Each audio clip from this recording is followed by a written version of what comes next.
Hello, bienvenue dans ce live. Je suis très heureuse de vous retrouver ce soir. Comment allez-vous ce soir? Hello Marie, hello Stella, hello Marisa. Ça me fait super plaisir que vous soyez là les filles. Je pensais pas qu'à cette heure-ci il y aurait du monde. Donc, effectivement, je fais mon live tard ce soir parce qu'on était invités. Et du coup, je voulais aborder un sujet qui est convenu dans le milieu du développement personnel et spirituel, mais qui pour autant peut créer une source de stress pour beaucoup d'entre nous. Et ce sujet, c'est le fait que tout est possible. Puis quand je vous dis ça, tout est possible, j'aimerais savoir si vous y croyez ou si vous y croyez pas.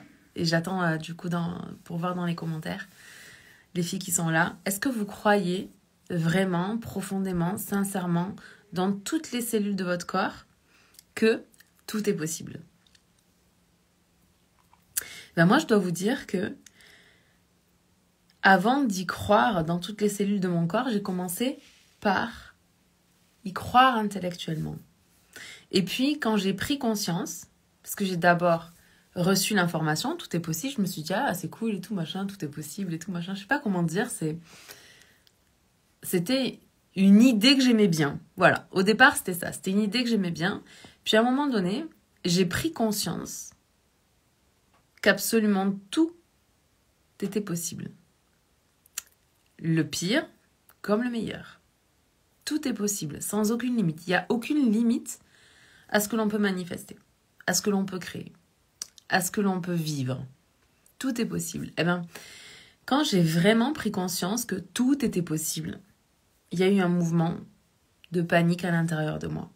Et je me suis retrouvée confrontée avec la peur de ne pas prendre la bonne décision.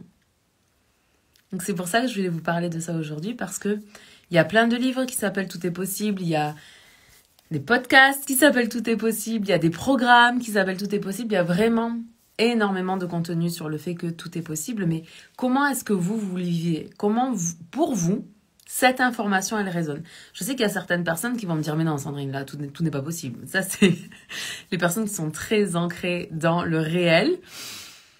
Et je comprends votre point de vue, il n'y a pas de problème. Et on peut même en débattre parce que je trouve que c'est justement quand chacun a un point de vue différent et puis qu'on a l'intelligence de pouvoir se parler qu'on enrichit nos points de vue chacun de notre côté sans essayer de se convaincre. Parce que moi, je trouve que ce qui est vraiment enrichissant dans les conversations, c'est justement quand on n'essaye pas de convaincre l'autre, mais qu'on a vraiment l'intention de partager son point de vue.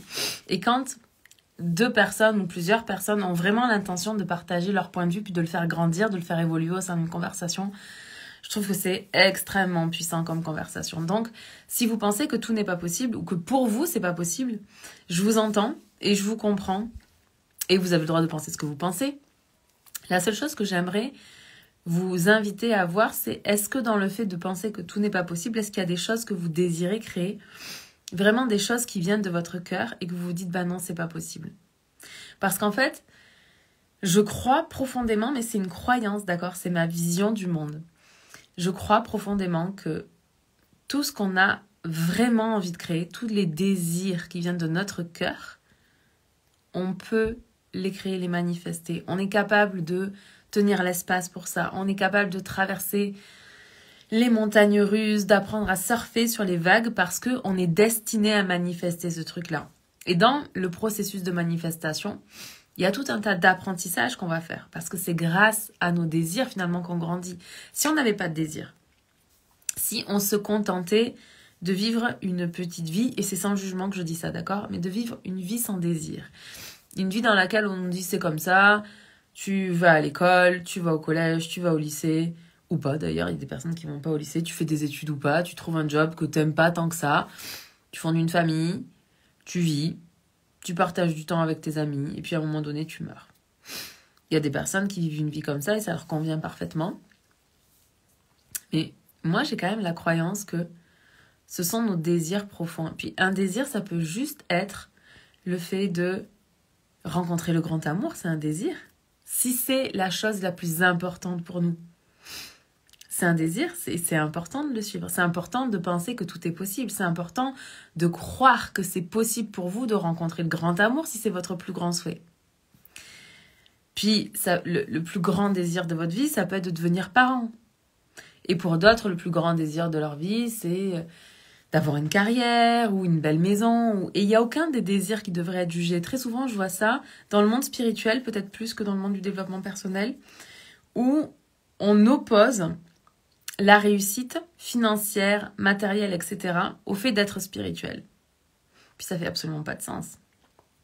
Parce que plus on est spirituel, plus on est connecté au plan spirituel, au plan du non manifesté, plus on est censé être relié à notre âme, à nos guides, à nos choses comme ça, à recevoir l'intuition et la guidance. Puis si notre âme, elle a envie, je sais pas moi, de conduire une Porsche, pourquoi notre esprit humain irait juger le désir de notre âme parce que ça serait pas spirituel de conduire une Porsche?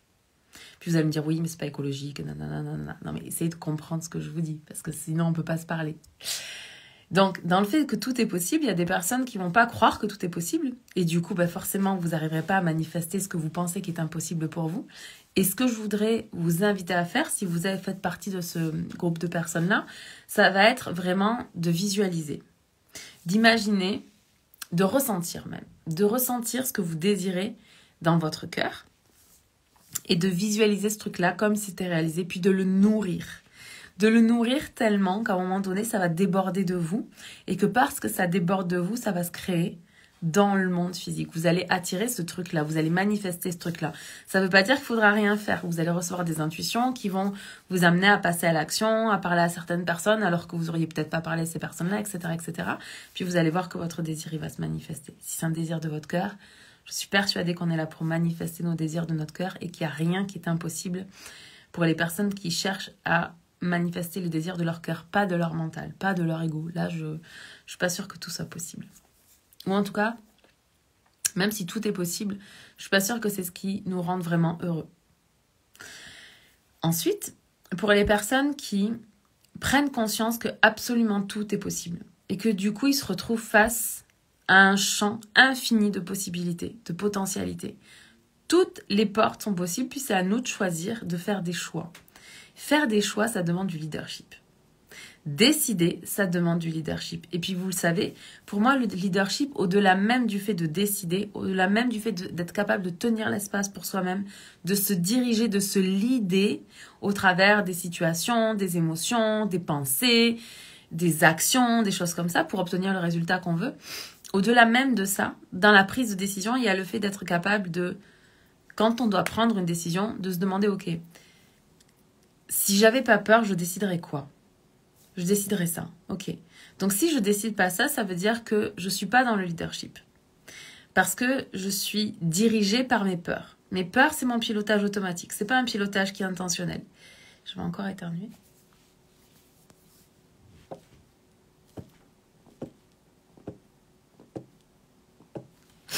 Je sais pas pourquoi.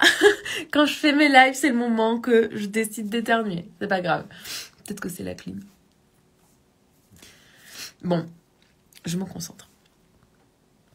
Et puis, il y a les troisièmes personnes, du coup, qui croient vraiment que tout est possible. Et puis, qui s'autorisent à rêver, à créer, à être inspirés, à être guidés, à partir dans le monde du rêve.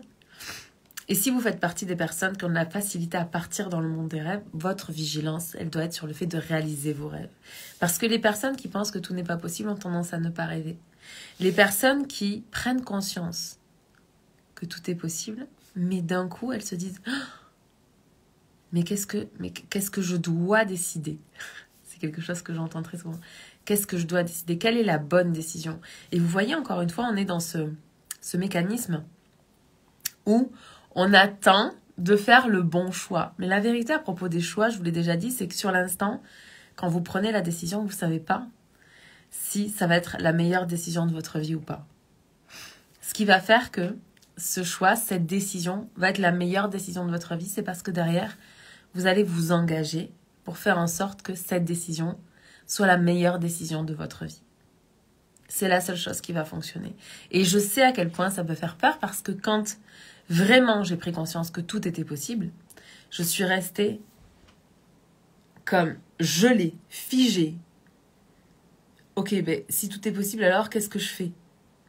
C'est comme si d'un coup, j'étais au contact avec l'immensité.